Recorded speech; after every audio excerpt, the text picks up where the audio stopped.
Okay, people, so we were doing in electric field and charges. ठीक है, will electric field में अपन ने कुछ चीज़ें डिस्कस की थी, फोर्सेस बिटवीन मल्टीपल चार्जेस. ठीक है, अगर बहुत सारे चार्जेस एक जगह पे प्रेजेंट हो तो उनके बीच में फोर्सेस का कैसे हम निकालेंगे. ठीक है, how will we basically calculate the forces. So forces between multiple charges, the mutual electric force between two charge is given by Coulomb's law. और कूलम्स लॉ क्या बोलता है भाई साहब आपका, कूलम्स लॉ क्या बोलता है, F is equal to K, या अपन ले लेंगे 1/4 pi epsilon naught Q1 Q2 by R का स्क्वायर. ये आपका कूलम्स लॉ बोलता है. ठीक है, this is all that Coulomb's law states. So how to calculate the force on a charge where they are not one but several charges around. तो बहुत सारे चार्जेस अगर हों, so consider a system of stationary charges Q1 Q2 Q3 etcetera till Qn in vacuum या in air में. इतने सारे चार्जेस आपके इन वैक्यूम या एयर में हैं, तो हम इन चार्जेस को कैसे कैलकुलेट करेंगे. ठीक है, so what is the force on Q1 due to Q2 and Q3 and Qn. Coulomb's law is not enough to answer this question. ठीक है, recall that forces are mechanical origin add to the parallelogram law of vector addition. parallelogram law of vector addition याद है,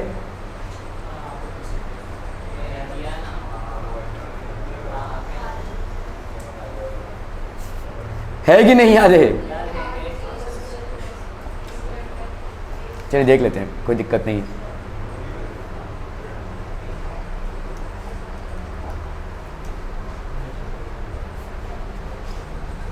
okay, so what does parallelogram law of vector addition state people. अगर आपके forces हैं, एक से ज़्यादा forces हैं, ठीक है, सो लेट्स से आपका ये एक फोर्स हो गया, लेट्स से A, और ये एक फोर्स हो गया B. ठीक है, आपने भाई साहब इनका रिजल्टेंट निकाला, लेट्स से ये इनका निकल गया भाई साहब रिजल्टेंट. ठीक है, दिस इज द रिजल्टेंट. ये रिजल्टेंट क्या हो जाएगा भाई साहब, A प्लस B, है ना, A प्लस B. अभी इस B का हमने पैरेलल लिया है, इस A का हमने पैरेलल लिया है, तो ये हो जाएगा आपका वेक्टर B और ये हो जाएगा वेक्टर A. ठीक है, क्लियर है. तो पैरेललोग्राम लॉ, लेट्स से आपका यहाँ पे ये एंगल है थीटा, ये वाला एंगल है आपका अल्फा. ठीक है, आप क्या करेंगे parallelogram law of vector addition में, यहाँ से आपने एक परपेंडिकुलर डाला और इसको भाई साहब एक्सटेंड कर दिया. ठीक है, तो ये हो गया आपका. ठीक है, तो ये कितना हो जाएगा, this will be mod of B. ध्यान से देखो दिस, तो ये वाला एंगल कितना होगा, ये अगर थीटा है तो ये वाला भी आपका थीटा हो जाएगा.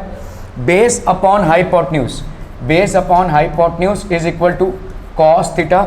ये बेस अगर हम देखेंगे, ठीक है, this will be not known to us, this will be hypotenuse. Hypotenuse कितना है, mod of B cos theta. ठीक है, तो ये हो गया आपका mod of B cos of theta. और ये क्या हो जाएगा, perpendicular upon hypotenuse is equal to sine theta, है ना.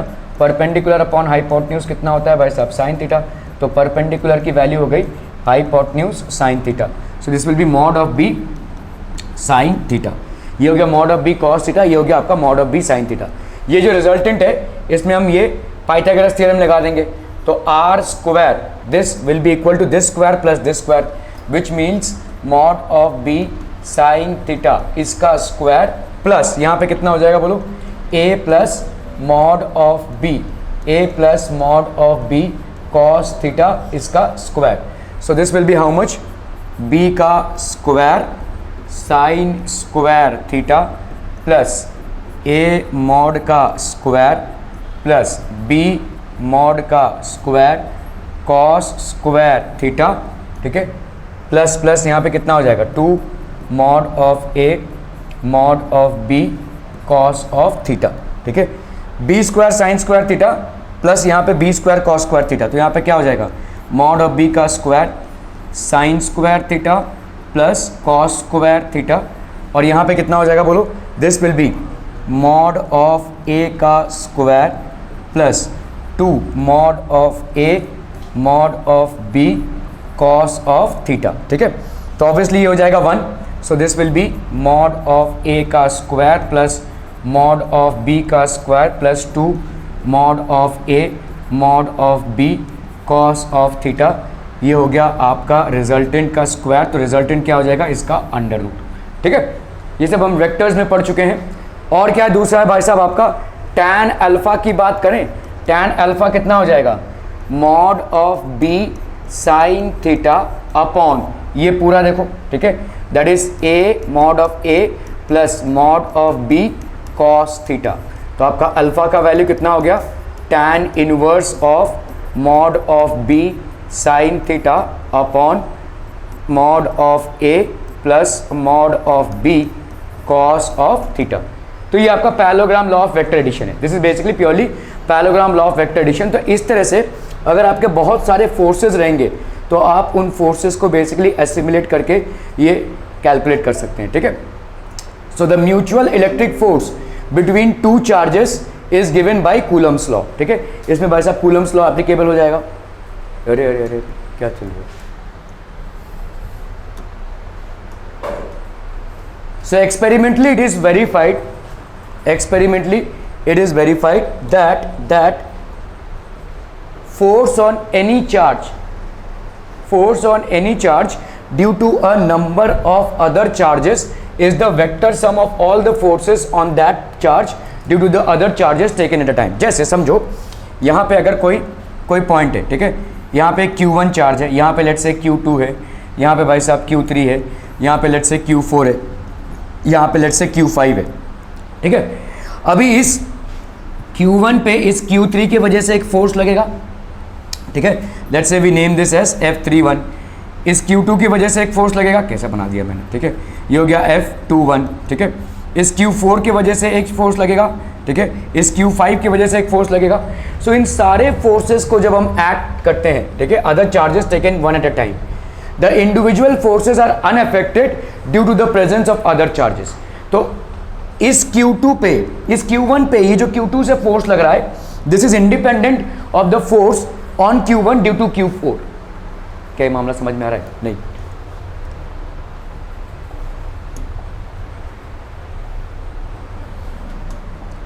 Okay, so let's say we have quite a number of charges here. यहाँ पे लेट्स से आपका एक चार्ज है, दिस इज Q1, ठीक है, ये हो गया लेट्स से आपका Q2, ये हो गया आपका Q3, ये हो गया आपका Q4 और लेट्स से ये है आपका Q5, ठीक है।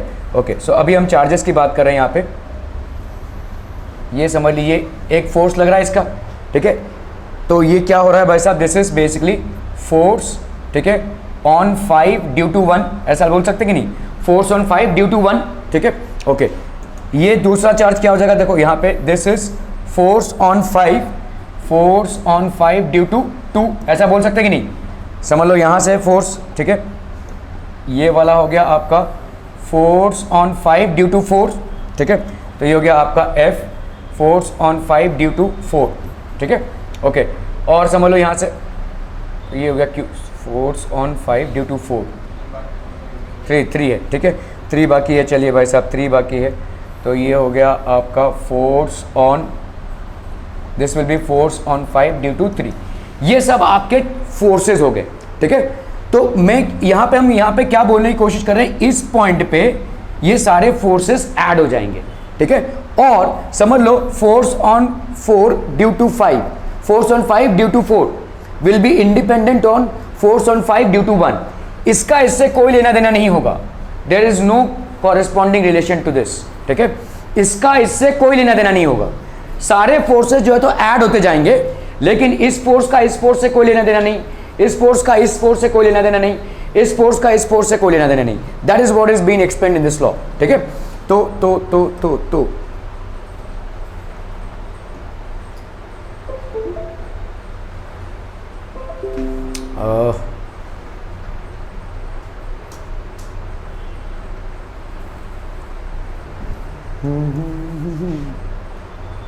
ठीक है। So experimentally it is verified that the force on any charge due to number of other charges is the vector sum of all the forces that on that charge due to the other charges taken one at a time.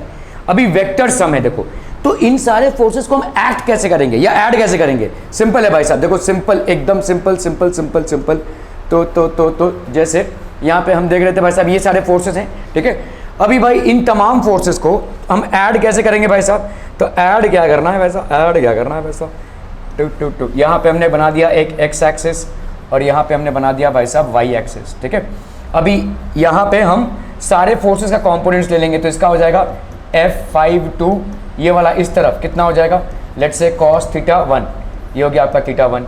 इस तरह से F52 इधर कितना हो जाएगा, F52 sine theta 1, ठीक है। इसी तरह से F51 है, लेट्स से ये थीटा 2 बना रहा है, तो F51 इस तरफ क्या हो जाएगा बोलो, cos थीटा 1, इस तरफ क्या हो जाएगा बोलो, F51 साइन थीटा 1। सो इस तरह से हम तमाम फोर्सेस को x और y में लाकर इसको ऐड कर सकते हैं, सारे के कंपोनेंट्स लाकर हम ऐड कर सकते हैं, ठीक है। That is how we are going to add, ठीक है। सो बॉटम लाइन क्या है भाई साहब, अगर किसी चार्ज पे बहुत सारे चार्जेस से वो सराउंडेड है तो फोर्स अलग अलग लगेंगे, और इस चार्ज पे जो इस चार्ज की वजह से फोर्स लग रहा है या इस चार्ज पे जो इस चार्ज की वजह से फोर्स लग रहा है, वो दोनों आपस में कोई कोरिलेशन नहीं रखते हैं। That is what is being explained here. Clear है? Okay.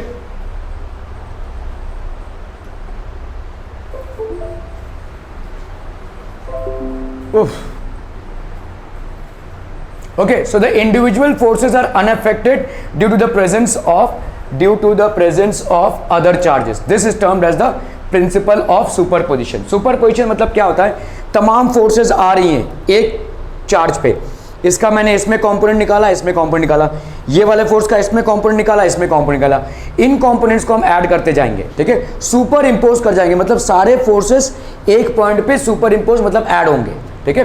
They will B superposition of forces. Okay, तो जैसे देखो यहाँ पे समझो ये आपका एक Q1 चार्ज है, ठीक है, ये आपका Q2 चार्ज है, यहाँ पे आपका Q3 चार्ज है। तो अभी इसके वजह से यहाँ पे एक F1 लग रहा है, यहाँ पे F2 लग रहा है, यहाँ पे F13 लग रहा है, ये सारे फोर्सेस क्या हो जाएंगे, they will be a superposition of charges, ठीक है। So the individual forces are unaffected. Consider a system of 3 charges Q1, Q2 and Q3। तो आप देखो यहाँ पे 3 चार्जेस हैं, क्या क्या है, Q3, Q1 एंड Q2, ठीक है। Consider a system of 3 charges Q1, Q2 and Q3। The force on one charge say Q1 due to the other 2 charges Q2, Q3 can therefore be obtained by performing a vector addition of the forces due to each of these charges। तो यहाँ पे देखो हम vector addition कर रहे हैं, ये Q1 charge है, इस पे एक फोर्स लग रहा है Q4 की वजह से, Q2 की वजह से, ठीक है। So by adding these charges we are getting this is the force on Q1 due to Q2 is denoted by F12, ठीक है। इसको किससे डिनोट करेंगे भाई साहब, F12 से। F12 is given by even though other charges are present, ठीक है। तो अलग चार्जेस प्रेजेंट है, लेकिन हम यहाँ पे जो Q1 चार्ज पे जो Q2 चार्ज की वजह से फोर्स लग रहा है, that will be independent of the other charges, ठीक है। So this is called superposition of charges. दस F12 कितना हो जाएगा भाई साहब, 1/4 पाई एप्सिलॉन नॉट R12 का स्क्वायर और यूनिट वेक्टर, है ना भाई साहब। अगर आप किसी वेक्टर को लिखते हैं, अगर आप किसी वेक्टर को लिखते हैं तो वेक्टर होता क्या है, उसका magnitude that is mod into A cap, है कि नहीं, ऐसे लिखते हैं ना। तो आप हमारा भाई फोर्स 1-2 वेक्टर कितना हो जाएगा, इसका मैग्नीट्यूड हो जाएगा 1/4 pi epsilon naught Q1 Q2 by R12, ये हो गया इसका मैग्नीट्यूड का पार्ट, और unit vector in the direction of R12 cap, ये हो गया आपका फोर्स, ठीक है। क्लियर है? And this force is basically independent of the presence of other charges, ठीक है। हर एक चार्ज इस पे एक फोर्स एक्सर्ट करेगा, और हर चार्ज का जो इस पे फोर्स लग रहा है that will be independent of the other charges. So this will be the vector form of force, this is the vector form. ये हो गया इसका भाई साहब क्या, मैग्नीट्यूड पार्ट, और ये हो गया भाई साहब क्या, this is basically the directional part, ठीक है। Are we clear? Clear on this one people, ठीक है।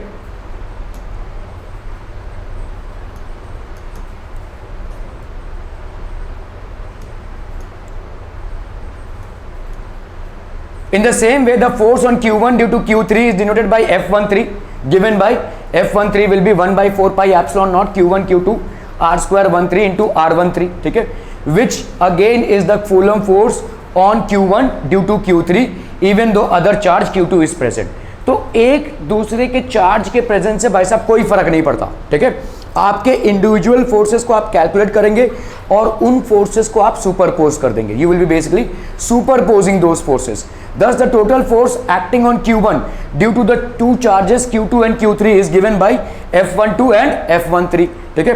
तो अगर हम ऐड करते हैं भाई साहब, यहाँ पे F12 क्या हो जाएगा, 1/4 pi epsilon naught Q1 Q2 R12 का square into unit vector R12। Similarly F13 क्या हो जाएगा, ये क्या इक्वल टू साइन कहाँ से आ गया, 1/4 pi epsilon naught Q1 Q3 r13 का स्क्वायर r13 यूनिट कैप, ठीक है। So this will be basically force. Okay okay okay. The above calculation of force can be generalised to a system of charges more than 3। हजारों forces, हजारों charges रहने दो, कुछ फर्क नहीं पड़ता, ठीक है। It has got no impact. Okay, so the principle of superposition says that in a system of charges q1 q2 qn the force q1 due to q2 is the same as given by Coulomb's law. So it is unaffected by the presence of other charges q3 q4 qn. The total force F1 on the charge q1 due to all other charges is then given by the vector sum of the forces. ये सारे आपके vector sum हो जाएंगे, ठीक है। तो F1 क्या हो जाएगा, F12 plus F13 plus F1n। ऐसे भाई साहब n नंबर ऑफ फोर्सेस हैं तो सबको ऐड हो जाएंगे, सब में क्या कॉमन निकल जाएगा, 1/4 पाई एप्सिलॉन दो, सब में रहेगा q1 q2 r1 का square into r12 unit vector, q1 q2 r13 का square into r13 unit vector, and so on and so fourth q1 qn तक r1n, और ये हो गया भाई साहब r1n यूनिट वेक्टर। क्लियर है, ठीक है। So this will be the sum of all the forces. तो हम यहाँ पे क्या लिख सकते हैं, देखो इसको हमने बाहर निकाला, q1 तो सब में है, देखो इसमें भी है, इसमें भी है, इसमें भी है, तो इसको भी हमने बाहर निकाल लिया। q1/4 पाई एप्सिलॉन नॉट को बाहर निकाला, समेशन है q2 से लेकर कहाँ तक, qn तक, ठीक है। सो i इज इक्वल टू 1 से लेकर भाई साहब in तक, तो ये i इज इक्वल टू 1 से लेकर भाई साहब n तक। एक्चुअली में यहाँ पे i इज इक्वल टू 2 से लेकर n तक होगा, ठीक है। i इज इक्वल टू 2 से लेकर n तक होगा। The vector sum is obtained as usual by the parallelogram law of addition of vectors. इस तरह से हम इसको निकाल सकते हैं, ठीक है। So all of the electrostatics is basically a consequence of Coulomb's law and the superposition principle. पूरे इलेक्ट्रोस्टैटिक्स में भाई साहब आप Coulomb's law को ही पढ़ते रहेंगे अलग अलग तरीकों से, अलग अलग फॉर्मेट्स में, ठीक है। और सुपरपोजिशन होती रहेगी, सारे फोर्सेस की भाई साहब क्या होगी, superposition, they will keep on adding up each other, ठीक है। There will be a constant addition that will happen. A charge q1 exerts some force on a second charge q2 if a third charge q3 is brought near the force exerted by q1 on q2, decreases, increases, remains unchanged, or increases if q3 is not of the same size as q1 and decreases if q3 is of the opposite sign। भाई देखो यहाँ पे क्या बोला जा रहा है, बहुत साफ शब्दों में बोला जा रहा है। यहाँ पे q1 एक चार्ज है, ठीक है, और ये q2 चार्ज है, ठीक है। ओके, अ charge q1 exerts some force, obviously Coulomb's law से इसमें एक फोर्स लगेगा, ठीक है, दैट विल बी F21, मतलब सेकंड वाले पे फर्स्ट वाले की जगह से फोर्स, ठीक है। ओके, और इसका मैग्नीट्यूड कितना हो जाएगा बोलो, दिस विल बी, या पूरा वेक्टर ही क्या हो जाएगा, 1/4 pi epsilon naught q1 q2 by r12 का square into r12 unit vector, ठीक है। Okay, a charge q1 exerts some force on the second charge q2 if the third charge q3, अभी हम q3 को ला रहे हैं, is brought near the force exerted by q1 on q2। क्या होगा इस फोर्स का, अगर दूसरा तीसरा कोई चार्ज लाया जाए, रिमेन्स अनचेंज रहेगा ना भाई साहब। अभी तो हमने पढ़ा कि आपका फोर्स में कोई इंपैक्ट नहीं आएगा, दो चार्जेस के बीच में जो फोर्स एक्सर्ट करता है तीसरा का उससे कोई लेना देना नहीं, ठीक है। So it will remain unchanged, this will remain unchanged. Clear, okay. Two charges are placed at a distance apart. If a glass slab is introduced between them, then the mutual force between the charges, ठीक है, increases, decreases, remains same, becomes zero। देखो पहले हमने क्या किया था, यहाँ पे दो चार्जेस हैं, देखो Q1 और Q2, ठीक है। इनके बीच में क्या था भाई साहब, एयर था, तो आपका फोर्स एक लगेगा, force will be equal to 1/4 pi epsilon naught q1 q2 by r का स्क्वायर था, है ना भाई साहब, r का स्क्वायर इंटू r12 जो भी है, ठीक है। अभी आपने इसमें बीच में क्या डाल दिया, कोई ग्लास स्लैब डाल दिया दोनों के बीच में। सो देखो यहाँ पे क्या चेंज हो जाएगी आपकी, ये वाली वैल्यू जो है आपकी चेंज हो जाएगी, एप्सिलॉन नॉट की वैल्यू चेंज हो जाएगी भाई साहब, ठीक है। Because epsilon naught is the permittivity of the medium that exist and this medium is taken to be air और vacuum if you happen to take the value of k as 9 into 10 raised to 9, ठीक है। Clear है, तो अगर भाई साहब आपने कोई मीडियम इंक्रीज कर दिया तो क्या हो जाएगा, ये डिक्रीज हो जाएगा, क्योंकि परमिटिविटी आपकी क्या हो जाएगी भाई साहब, परमिटिविटी आपकी इंक्रीज हो जाएगी। सो this will decrease, this force will decrease, ठीक है। Clear, thank you. हो गया रे, क्या हो रहा है ये सब, Okay, so people, till now we were talking about electric charges only. Now we are going to talk about electric fields. ठीक है, so देखो जैसे मैग्नेटिक जो होता है पोल, उससे क्रिएट होता है मैग्नेटिक फील्ड, वैसे ही इलेक्ट्रिकल चार्ज से क्रिएट होता है इलेक्ट्रिक फील्ड. ठीक है, सो इलेक्ट्रिक फील्ड बेसिकली क्या होता है, व्हाट इज इलेक्ट्रिक फील्ड? जहां तक भी एक इलेक्ट्रिक चार्ज का इन्फ्लुएंस होता है, that is called the electric field. तो एक इलेक्ट्रिक चार्ज है, इसके आजू बाजू उसका एक इलेक्ट्रिक फील्ड अपने आप तैयार हो जाएगा. जैसे ही उस इलेक्ट्रिक फील्ड में किसी दूसरे चार्ज की एंट्री होगी, या तो वो रिपल्सिव फोर्स या तो वो अट्रैक्टिव फोर्स एक्सपीरियंस करेगा. ठीक है, so the field around the charge, around in the vicinity, if there is another charge that is brought in that vicinity, then that charge will either experience a repulsive or an attractive force. ठीक है, जहां तक भी हम एक charge का effect feel कर सकते हैं उसके आजू बाजू, उसको हम बोलेंगे इलेक्ट्रिक फील्ड. क्लियर है? ठीक है, जैसे कोई मैग्नेट है, देखो कोई नॉर्थ पोल और साउथ पोल वाला मैग्नेट है, आपने यहां पे मैग्नेट रखा तो दूसरे मैग्नेट को आप उसके पास ला रहे हैं, या तो वो अट्रैक्ट होगा या तो रिपल्स होगा. आपने भाई साहब मानसरोवर स्टेशन में दूसरा मैग्नेट रखा है, कुछ दोनों में होगा क्या? कुछ नहीं हो पाएगा, राइट? बिकॉज उसके मैग्नेटिक फील्ड के दायरे के बाहर चला गया है वो. So there is a magnet and has a field around it. उस फील्ड में जब आप किसी दूसरे मैग्नेट को लाएंगे तो वहां पे मैग्नेटिक अट्रैक्शन या रिपल्शन का इफेक्ट आपको देखने को मिलेगा. लेकिन वैसे ही चार्ज है, तो चार्ज के आजू बाजू एक इलेक्ट्रिक फील्ड क्रिएट होती है, और इस इलेक्ट्रिक फील्ड में आप जब किसी दूसरे चार्ज को लाते हैं तो दूसरा वाला चार्ज या तो रिपल्सिव या तो अट्रैक्टिव फोर्स एक्सपीरियंस करेगा. ठीक है, okay. So what is a field? The object falls on the earth, this is because a gravitational field is around the अर्थ. अगर आप किसी चीज को ग्रेविटी के बाहर ले जाते हैं, will that object fall on the earth? No. ठीक है, now it is out of the gravitational field. अर्थ की ग्रेविटी जहां तक भी एक्सपीरियंस होती है उसके बाहर अगर आप किसी ऑब्जेक्ट को ले जाते हैं, so that object will not be pulled towards earth. ठीक है, because it is out of the gravitational field of the earth. So जितने भी आपके नॉन कॉन्टैक्ट फोर्सेज होते हैं, मैग्नेटिक, इलेक्ट्रोस्टैटिक, न्यूक्लियर और ग्रेविटेशनल, इन सब में एक फील्ड होता है. ठीक है, एक एरिया होता है, क्योंकि देखो ये नॉन कॉन्टैक्ट फोर्सेज हैं, तो मतलब ये एक बॉडी है, चाहे वो चार्ज हो, चाहे मास हो, चाहे आपका मैग्नेटिक पोल हो, इसके आजू बाजू एक अदृश्य फील्ड रहेगा जिसको आप एक्सपीरियंस या ऑब्जर्व तभी कर सकते हैं जब एक चार्ज या पोल को आप उसके दरमियान ला रहे हैं. So there is a field that exist around each type of non contact force. ठीक है, okay. This is because a gravitational field is present around the earth. इस फील्ड में ही जब कोई ऑब्जेक्ट को आप लाते हैं, जैसे देखो मैग्नेट है, नॉर्थ साउथ, तो यहाँ पे क्या हो जाएगा? अट्रैक्शन होगा. अगर आपने नॉर्थ को सामने रख दिया तो रिपल्शन होगा भाई साहब, सिंपल. ठीक है, okay. So the magnets are attracted, why? Because they are in their field. This is because a magnetic field is formed around the magnets. So जितने भी आपके नॉन कॉन्टैक्ट फोर्सेज होंगे, they will operate around the field. जैसे मैं बोलूँ contact force, दो bodies के बीच में फ्रिक्शन कहाँ पे होगा? वो जहाँ पे कॉन्टैक्ट होगा भाई साहब.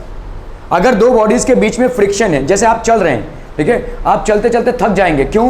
क्योंकि you are constantly encountering friction. Ground आपको फ्रिक्शन दे रहा है, आपके जूते और ग्राउंड के बीच में कांस्टेंट फ्रिक्शन है. ये फ्रिक्शन, अगर आप सोए हुए हैं तो क्या ग्राउंड और आपके बीच में फ्रिक्शन रहेगा? नहीं. आप बिस्तर पे लेटे हुए हैं, then there is no friction. तो ये सिर्फ कॉन्टैक्ट एरिया पे काम कर रहा है. This frictional force being a part of contact force will only act around the area of contact. लेकिन जितने भी नॉन कॉन्टैक्ट फोर्सेस होंगे वो एक फील्ड पे काम करेंगे. ठीक है, they will have a personal field of their own. ठीक है, चाहे वो ग्रेविटेशनल हो, चाहे न्यूक्लियर हो, चाहे मैग्नेटिक हो, चाहे इलेक्ट्रोस्टैटिक हो. ठीक है, सो देयर इज बेसिकली, देखिए एक मैग्नेटिक फील्ड आपने देखा रहेगा. इसको हम कैसे बनाएंगे, कैसे होगा? देखो आपने एक मैग्नेट रख दिया, एक सफेद सा पेपर लिया, उस पर कुछ आपने आयरन स्प्रिंकल्स, आयरन डस्ट कर दिया.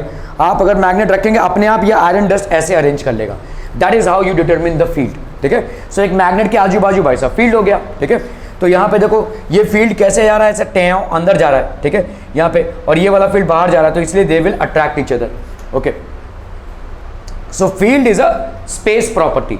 एक चार्ज का फील्ड, एक मास का फील्ड, एक भाई साहब आपके मैग्नेटिक पोल का फील्ड, एक इलेक्ट्रोस्टैटिक चार्ज का फील्ड, या आपका मैग्नेटिक पोल का फील्ड, या किसी मास का फील्ड, या न्यूक्लियर चार्ज का फील्ड. ठीक है, all these is basically a space around electric field. So positive charges repel each other, ठीक है, लाइक चार्जेस रिपेल, ओके। सो आपका भाई साहब नेगेटिव चार्जेस क्या हो जाएंगे भाई साहब, attract each other. This is because N electric field is form around an electric charge, ठीक है। इन दोनों का भाई साहब फील्ड ही सेम है, तो क्योंकि इन दोनों का फील्ड सेम है, what will happen, there will be a repulsion between them. Are we understanding this? देखो इलेक्ट्रिक चार्ज में क्या हो जाएगा, फील्ड से ऐसे इलेक्ट्रिक चार्जेस निकल रहे हैं, so there will be a repulsion between them, और इन दोनों के बीच में भाई साहब क्या होगा, अट्रैक्शन होगा, ठीक है, okay. This is because N electric field is formed around an electric charge. एक इलेक्ट्रिक चार्ज के आजू बाजू भाई साहब आपका क्या फॉर्म होता है, electric field. Are we clear? Okay. So देखो जैसे ये पॉजिटिव चार्ज है, ठीक है, the space around the charge body in which the influence of a charge can be felt is called the electric field. उस पूरे दायरे में जहां पे आप एक चार्ज के इन्फ्लुएंस को फील कर सकते हैं, कैसे करेंगे, किसी दूसरे चार्ज को लाकर, ठीक है। तो दूसरा वाला चार्ज या तो रिपेल होगा या तो अट्रैक्ट होगा। तो दूसरे वाले चार्ज पे जहां पे पहले वाले चार्ज के लिए कोई, देखो जैसे हम दूसरे वाले चार्ज को ला रहे हैं, कोई असर नहीं, कोई असर नहीं, कोई असर नहीं, जैसे यहां पे आया या तो ये रिपल्शन फील कर रहा है या तो ये अट्रैक्शन फील करेगा। तो ये हो गया इसका बाउंड्री, इसके इलेक्ट्रिक फील्ड की बाउंड्री, इस चार्ज की वजह से जो इलेक्ट्रिक फील्ड क्रिएट हुई है इसकी ये बाउंड्री हो जाएगी, ठीक है, okay. So the space around the charge body in which the influence of the charge can be felt is known as the electric field. Are we clear to this one people? ठीक है। तो आपका देखो positive charge से हमेशा field बाहर की तरफ होता है और नेगेटिव चार्ज में हमेशा फील्ड अंदर की तरफ होता है। पॉजिटिव चार्ज से the field always emerges out and in a negative charges the field always encloses in, ठीक है। Electric field intensity, electric intensity is the measure of strength of an electric field, ठीक है। तो कितना आपका strength है, जैसे हम बोलेंगे ना कि एक ऐसा मैग्नेट है जिसका स्ट्रेंथ बहुत ज़्यादा है, कैसे, उसकी मैग्नेटिक फील्ड इंटेंसिटी बहुत ज़्यादा होगी, ठीक है। वैसे ही इलेक्ट्रिक फील्ड अगर बहुत स्ट्रांग है तो उसका इलेक्ट्रिक फील्ड का इंटेंसिटी बहुत स्ट्रांग होगा। Every charge forms an electric field around it, ठीक है। हर एक चार्ज अपने आजू बाजू एक इलेक्ट्रिक फील्ड बनाएगा, ये पॉजिटिव चार्ज हो गया, ठीक है।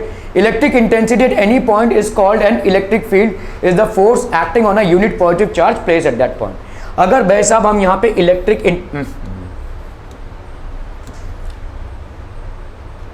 अगर हम इलेक्ट्रिक इंटेंसिटी की बात कर रहे हैं, ठीक है, eight any point in an electric field is the force acting, तो किसी भी पॉइंट पे अगर force acting on a unit positive charge, अगर हमने एक यूनिट पॉजिटिव चार्ज को रखा है यहाँ पे, तो कितना फोर्स उस पर एक्ट कर रहा है। Electric intensity at any point in an electric field is the force acting on a unit positive charge placed at that point, ठीक है। So electric field intensity at any point, ठीक है, electric intensity at any point in an electric field is the force acting on a unit positive charge at that point. कितना force act हो रहा है एक unit positive charge पे eight that point, ठीक है। सो ई कितना हो जाएगा भाई साहब, एफ बाई क्यू नॉट। क्या ये समझ में आ रहा है भाई साहब? ठीक है। Electric field intensity force per unit charge, force per unit positive charge, ठीक है। तो electric intensity at any point in electric field, समझ लो यहाँ पे आपने कोई चार्ज रखा है, ठीक है, is the force acting on a unit positive charge at that point, तो आपका एफ बाई क्यू हो जाएगा, सिंपल, ठीक है। और एफ क्या होता है, एफ क्या होता है बोलो, 1/4 पाई, तो आपका ये हो जाएगा 1/4 pi epsilon naught Q not, और जो भी क्यू आपने चार्ज रखा अपॉन r12 का square into r12 unit vector, ठीक है, कैप, ठीक है। और यहाँ पे क्या है, क्यू नॉट, तो ये क्यू नॉट और क्यू नॉट भाई साहब कैंसिल हो जाएगा, ठीक है। देखो इसका मतलब क्या है, इसका मतलब भाई साहब यही है कि समझो यहाँ पे कोई चार्ज रखा हुआ है, इस चार्ज का वैल्यू लेट से प्लस क्यू है, ठीक है। अभी इसके वजह से इसके आजू बाजू में एक इलेक्ट्रिक फील्ड है, ठीक है, इसके आजू बाजू में एक इलेक्ट्रिक फील्ड है, आप यहाँ पे कोई यूनिट पॉजिटिव चार्ज ला रहे हैं लेट से क्यू नॉट, ठीक है। अभी यहाँ पे कितना इलेक्ट्रिक फील्ड ये एक्सपीरियंस कर रहा है, ठीक है। Electric field intensity, electric field intensity ये कितना एक्सपीरियंस करेगा, this electric field intensity will be equal to F upon Q. Vector form में लिखना है तो ये एफ अपॉन क्यू, क्यू वैसे भी वेक्टर नहीं होता है, ठीक है। अभी यहाँ पे ये Q not force experience per unit charge, ठीक है, तो यहाँ पे ई विल बी इक्वल टू क्या हो जाएगा बोलो, 1/4 पाई एप्सिलॉन नॉट, लेट से यहाँ पे आर डिस्टेंस है इनके बीच में, ठीक है, आर का square R cap unit cap 1/4, हाँ Q1 Q2 है ना, ठीक है, क्लियर है। ई इज इक्वल टू, और अपॉन क्या हो जाएगा, क्यू नॉट। यहाँ पे एक तो भाई साहब क्यू नॉट है और दूसरा वाला भाई साहब क्या है, क्यू है, ठीक है। क्यू नॉट और क्यू नॉट कैंसिल हो गया, तो इलेक्ट्रिक फील्ड इंटेंसिटी कितनी हो जाएगी बोलो, Q by 4 pi epsilon naught R का स्क्वायर टू दिस, ठीक है। So this will be basically electric field intensity. So it is a vector quantity, obviously vector quantity होगा, क्यों, क्योंकि ये फोर्स आपका वेक्टर क्वांटिटी है और ये क्यू नॉट भाई साहब क्या है, this is a scalar quantity, vector divided by a scalar will be a vector quantity. Clear है, क्लियर है, बहुत बढ़िया भाई साहब। सो एसआई यूनिट इज व्हाट, देखो ई एफ है न्यूटन पर कूलम, एसआई यूनिट क्या हो जाएगा भाई साहब, न्यूटन पर कूलम, और वोल्ट पर मीटर। ये कैसे होगा, दिस वी विल सी, ठीक है। ओके, एक्चुअली में देखो इलेक्ट्रिक फील्ड इंटेंसिटी को हम दो तरीके से लिख सकते हैं। इलेक्ट्रिक फील्ड इंटेंसिटी को आप दो तरीके से लिख सकते हैं, एफ बाई क्यू, या आप लिख सकते हैं ई आपका वोल्टेज, ठीक है, वोल्टेज बाई, वोल्टेज भी आपका स्केलर क्वांटिटी है, बाई लेंथ, ठीक है, distance basically, V by D भी लिख सकते हैं आप, V by D electric field intensity. We will see this later, for the time being just understand this one, ठीक है। E is equal to F by Q, तो ये क्या हो जाएगा भाई साहब, वोल्ट पर मीटर। क्लियर है। डायमेंशंस क्या हो जाएंगे भाई साहब, dimensions, what will be the dimensions, तो ये हो गया आपका न्यूटन पर कूलम। न्यूटन पर कूलम के डायमेंशंस क्या हो जाएंगे, कैसे आया भाई साहब, समझ सकते हैं, समझा सकते हैं, अरे न्यूटन पर कूलम है भाई साहब, ठीक है। फोर्स का डायमेंशन क्या होगा, मास इंटू एक्सेलरेशन, ठीक है, एम हो गया मास और एक्सेलरेशन होता है मीटर पर सेकेंड स्क्वायर, मतलब एल टी माइनस 2, ठीक है। चार्ज क्या होता है, ए इंटू टी, बहुत बढ़िया भाई साहब, इतने इंटेलिजेंट कहाँ तुम लोग घूम रहे हो भाई साहब, ठीक है। यहाँ पे हो गया एम एल, ठीक है, यहाँ पे टी माइनस 2 और ये माइनस 1, टी माइनस 3 हो गया और ये ए माइनस 1, ठीक है। सो यहाँ पे हो गया आपका एम एल टी माइनस 2, ये कैसा हो गया ये दत्त, तो एम एल टी माइनस 3 आई लिखा हुआ है यहाँ पे, ए माइनस 1 भी आप लिख सकते हैं, ठीक है। डायमेंशन आपका ये हो जाएगा। Are we clear on this one people, आप बहुत बढ़िया। Expression for electric field intensity due to a point charge, ठीक है, एक पॉइंट चार्ज की वजह से, consider a point charge at a point A, ये आपका पॉइंट चार्ज है Q at a point A, ठीक है। ओके भाई साहब, यहाँ पे एक और पॉइंट आपने एक टेस्ट चार्ज लाया है क्यू नॉट इसके विसिनिटी में, ठीक है, इसके इलेक्ट्रिक फील्ड में, ठीक है। Consider a test charge Q naught at a point B, ठीक है, हमने पॉइंट बी पे लाया ये। So distance between A and B is how much people, R, let's say this is distance is R, ठीक है। So N R is the unit vector from A to B, let's say ये unit vector हो गया, ठीक है। ये आपका हो गया भाई साहब एन कैप आर, ये हो गया unit vector from A to B, unit vector. Unit vector मतलब समझते हैं ना, व्हाट इज इट, नहीं नहीं मैग्नीट्यूड नहीं, डायरेक्शन होगा, ठीक है। जैसे समझो भाई साहब, यूनिट वेक्टर का कॉन्सेप्ट क्लियर रखो, ठीक है। बार बार ये घूम के चीजें आती रहती हैं, तो आपका देखो समझ लो ये एक्स है, वाई है और ये जेड एक्सिस है, ठीक है। अगर मैं भाई साहब 1 यूनिट 2 यूनिट 3 यूनिट 4 यूनिट किस में गया, एक्स एक्सिस में, तो यहाँ पे क्या हो जाएगा, आई कैप 2 आई कैप 3 आई कैप 4 आई कैप, ऐसा हो जाएगा ये, ठीक है। वाई एक्सिस में गया मैं भाई साहब, ये क्या हो जाएगा, जे कैप 2 जे कैप 3 जे कैप, इसको हम बोलते हैं यूनिट वेक्टर। ये जो आपके डायरेक्शन में एक यूनिट की वैल्यू होती है, इन अ पर्टिकुलर डायरेक्शन जो भी एक यूनिट की वैल्यू होती है उसको हम बोलते हैं यूनिट वेक्टर। कायदे से देखा जाए तो एक वेक्टर को हम कैसे रिप्रेजेंट करते हैं, let's say this is vector, this is represented in terms of its mod and unit vector, ठीक है। ये हो गया आपका vector, this is basically vector, और ये क्या हो जाएगा भाई साहब, मॉड मतलब magnitude of the vector, mod मतलब भाई साहब हो जाएगा magnitude of the vector, magnitude of the vector, and this is unit vector in direction, unit vector in direction of A. जैसे आपका भाई साहब यहाँ पे आई कैप 2 आई कैप 3 आई कैप 4 आई कैप किस डायरेक्शन में है, positive direction of x axis. Clear है, यही आपका यूनिट वेक्टर है ले देकर, ठीक है। सो कंसिडर अ चार्ट, अब तो आप हमने यहाँ पे क्या ले लिया, एक्स वाई जेड नहीं लिया भाई साहब, हमने यहाँ पे इनके डिस्टेंस का लिया हुआ है आर, और unit vector in the direction of R is N R, ठीक है, एन आर कैप ले लिया हमने यूनिट वेक्टर, ठीक है। Okay, N R is the distance from A to B, तो कितना हो गया भाई साहब, Coulomb's force acting on Q कितना हो जाएगा, 1/4 पाई एप्सिलॉन नॉट, और क्या हो जाएगा Q Q naught by R का square into unit vector N, N cap. Clear, इतना समझ में आ रहा है भाई साहब, नहीं, force 1/4 pi epsilon naught Q1 Q2 by R square, unit vector हम इसके पहले क्या लिख रहे थे, आर कैप लिख रहे थे ना, तो उस आर कैप की जगह पे एन कैप लिख रहे हैं, क्योंकि हमने स्पेसिफाई कर दिया है कि इस डायरेक्शन में यूनिट वेक्टर आपका एन कैप है। देखो यूनिट वेक्टर को ना आप आई जे के फॉर्मेट में ले सकते हो, लेकिन जहां पे कोई डिस्टेंस ही नहीं दिया हुआ है, मतलब समझो ये ऐसा भी हो सकता है, ऐसा भी हो सकता है, ऐसा भी हो सकता है, कैसा भी हो सकता है ये, ठीक है। तो हमने मान ही लिया कि भाई साहब इसके डायरेक्शन में यूनिट वेक्टर एन कैप है, तो आपका 1/4 पाई ये तो हो गया मैग्नीट्यूड पार्ट, ये हो गया डायरेक्शनल पार्ट, ठीक है। So that will be the force, Coulomb's law के हिसाब से 1/4 pi epsilon naught Q naught by R square into N cap. Clear? Okay. Electric intensity क्या हो जाएगी भाई साहब? F will be equal to E will be equal to F by Q naught, ठीक है। चलिए, तो electric intensity will be F by Q naught, that will be how much? This entire thing by Q naught, तो Q naught भाई साहब cancel हो जाएगा, ठीक है।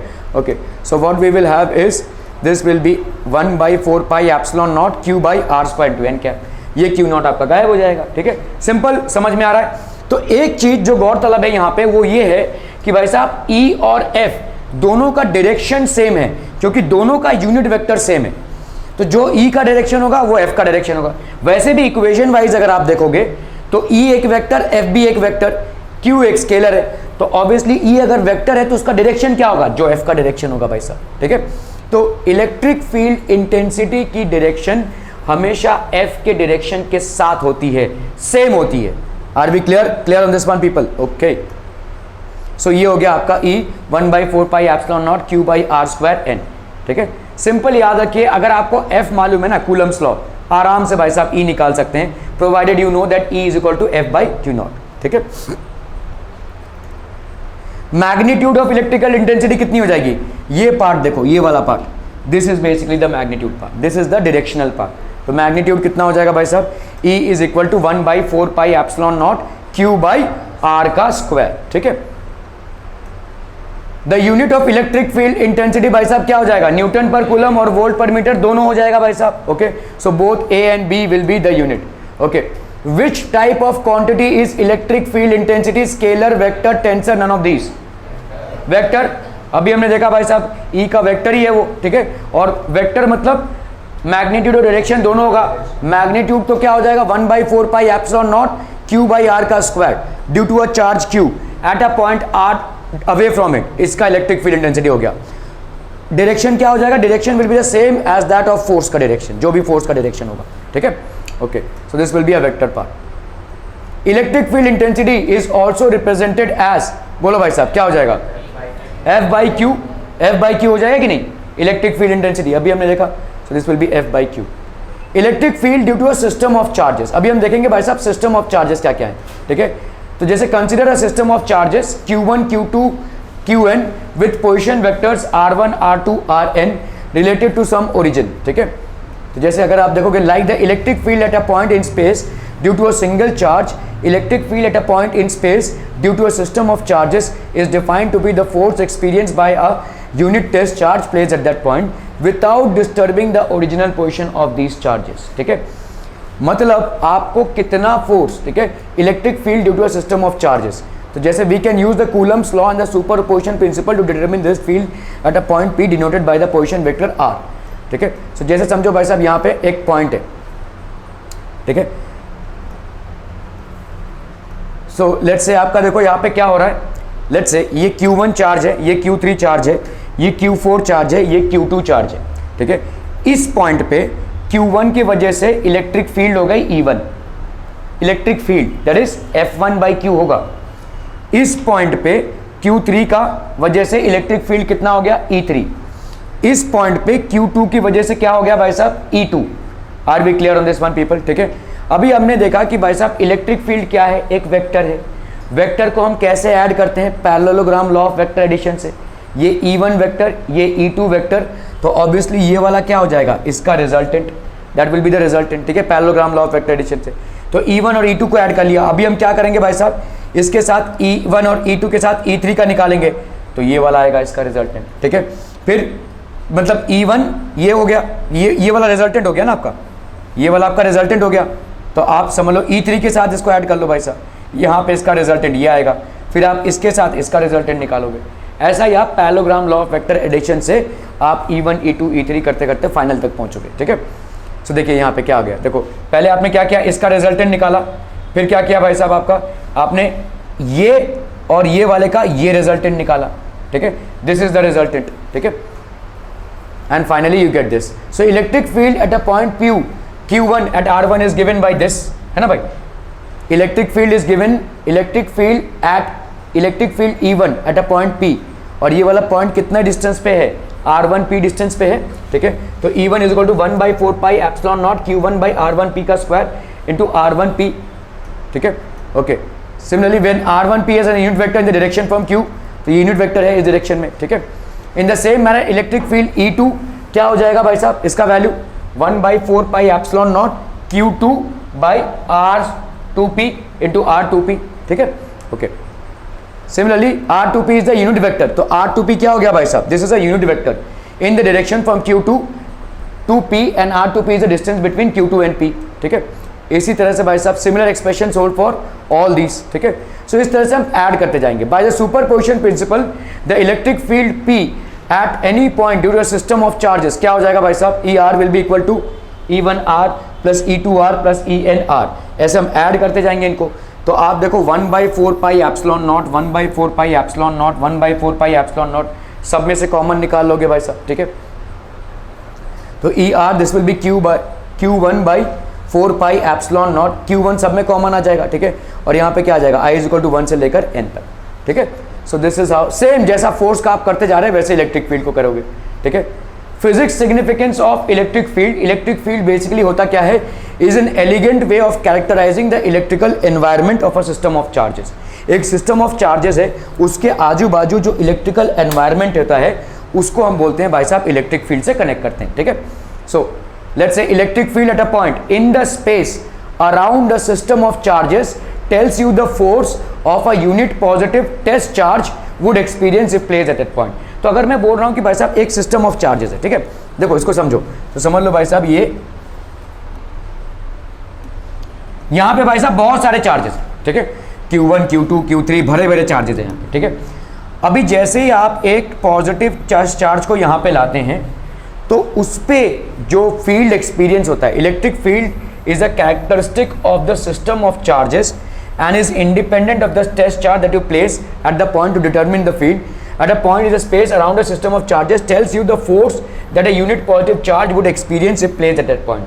तो अगर आपने इस एरिया के अंदर कहीं पे भी एक यूनिट पॉजिटिव चार्ज को रखा तो उस यूनिट पॉजिटिव चार्ज में कितना फोर्स एक्सपीरियंस होगा by the system of these charges, that is basically known as the electric field, ठीक है. The term field in physics generally refers to a quantity that is defined at every point in space and may vary from point to point, ठीक है. तो अलग अलग points में अलग अलग हो सकता है, ठीक है. जैसे वैसे देखो ग्रेविटेशनल फील्ड आपके अर्थ के अलग अलग हाइट्स पे वो अलग अलग होता है, इक्वेटर में अलग होता है, पोल्स में अलग होता है, ठीक है. वैसे ही आपका इलेक्ट्रिक फील्ड भी डिपेंड करेगा सिस्टम ऑफ चार्जेस से, और सिस्टम ऑफ चार्जेस से कितने डिस्टेंस पे है, तो अलग अलग डिस्टेंस पे आपको अलग अलग इलेक्ट्रिक फील्ड मिलेगी, ठीक है, okay. Electric field is a vector field since force is a vector quantity, self explanatory भाई साहब, okay. Electric field is a dash quantity भाई साहब, scalar, vector, tensor, none of this, vector of course, ठीक है. Electric field is a characteristic of the system of charges and is dash of the test charge that is placed at a point to determine the field. ये क्या हो जाएगा, independent, ठीक है. जिस test charge को आप डिटरमिन करने के लिए उसके अंदर रख रहे हो उस पे उसके साथ कोई डिपेंडेंसी नहीं है, ठीक है, okay. So it is independent. Types of electric field, तो देखो electric fields are classified as uniform electric field, ठीक है, non uniform electric field and radial electric field, ठीक है. एक uniform electric field, non uniform electric field and radial electric field. इसके पहले कि हम आगे बढ़े थोड़ा सा रिकलेक्ट कर लीजिए कि आपने यहाँ पे पढ़ा था कि आपका जो इलेक्ट्रिक फील्ड डेंसिटी होती है, देखो आपका चार्ज डेंसिटी वो कैसे कैसा होता है, क्यू, हाँ, linear charge density that will B Q by L, surface charge density that will B Q by A, और volume charge density that will B Q by volume, ठीक है, V. समझ में आ रहा है ये यहाँ पे अप्लाई होगा, वो जो हमने पढ़ा था वहाँ पे, ठीक है, वो यहाँ पे अप्लाई होगा. तो कैसे कैसे फील्ड्स और कैसे कैसे बॉडीज हैं उन पर डिपेंड करते हैं। Uniform electric field, non uniform electric field and radial electric field, so these will be applicable. ठीक है, जस्ट रिकलेक्ट दोज थिंग्स। तो यूनिफॉर्म इलेक्ट्रिक फील्ड क्या हो जाएगा भाई साहब, when magnitude as well as the direction of electric field intensity same at all points in the electric field. समझ लो भाई साहब, देखो यहां पे आपने क्या कर दिया, एक पॉजिटिव प्लेट डाल दिया, पॉजिटिव, ये पॉजिटिवली चार्ज है, और लगभग सेम चार्ज आपने क्या कर दिया भाई साहब, यहाँ पे नेगेटिव चार्ज डाल दिया। ठीक है, लगभग सेम, जितना आपका पॉजिटिव चार्ज उतना ही आपका नेगेटिव चार्ज। यहाँ पे इलेक्ट्रिक फील्ड क्या है, आपने पढ़ा अभी कि भाई साहब पॉजिटिव चार्ज से निकलता है इलेक्ट्रिक फील्ड और नेगेटिव चार्ज में समाता है ना। तो यहाँ पे इलेक्ट्रिक फील्ड का डायरेक्शन क्या हो जाएगा, ऐसा हो जाएगा। और क्योंकि आपने जितना पॉजिटिव इधर उतना ही नेगेटिव इधर, समझ लो यहाँ पे अगर आपने 10 कूलम का पॉजिटिव चार्ज डाला हुआ है, यहाँ पे -10 कूलम का नेगेटिव चार्ज है, मतलब क्या हो जाएगा भाई साहब, ये एकदम यूनिफॉर्म रहेगा, this field will be uniform. ठीक है, अगर 10 कूलम का पॉजिटिव चार्ज है और उस वाले में 7-8 कूलम है, तब शायद नॉन यूनिफॉर्म हो। ठीक है, तो व्हेन मैग्नीट्यूड एज वेल, तो आपका डायरेक्शन क्या होगा इलेक्ट्रिक फील्ड का, पॉजिटिव से नेगेटिव। तो हर एक पॉइंट पे, इस पूरे सिस्टम में हर एक पॉइंट पे कहीं पे भी अगर आप इलेक्ट्रिक फील्ड का डायरेक्शन डिटरमिन करेंगे तो वो किधर से किधर होगा, ए से बी की तरफ होगा। Are we getting this? सबका डायरेक्शन एक ही होगा, ओके, एंड सबका मैग्नीट्यूड भी एक ही होगा। All these points will have the same magnitude as well. ठीक है, okay. So when magnitude as well as direction of the electric field intensity is same at all points in an electric field, that is called a uniform electric field. इसको हम भाई साहब uniform electric field बोलेंगे। देखो जैसे ऐसे जा रहा है, ये देखो, ठीक है, this is basically magnitude and direction is in the same. ठीक है, तो जितनी इंटेंसिटी से वो जा रहा है, सो uniform electric field is this example. Non-uniform electric field, when magnitude and direction of electric field intensity are different at different points. भाई साहब अगर आप देखो, ये वाला ऐसे जा रहा है, ये वाला थोड़ा लेस कर्व, ये वाला स्ट्रेट जा रहा है, ये वाला ऑपोजिट कर्व, ये वाला और डेंस कर्व। ठीक है, सो यहाँ पे सबके डायरेक्शंस भी अलग हैं और सबके मैग्नीट्यूड्स भी अलग होंगे, इसीलिए हम इस टाइप के फील्ड को क्या बोलेंगे, नॉन यूनिफॉर्म इलेक्ट्रिक फील्ड। तो मैग्नीट्यूड एंड डायरेक्शन सेम तो uniform electric field, magnitude and direction different तो नॉन यूनिफॉर्म इलेक्ट्रिक फील्ड। ठीक है,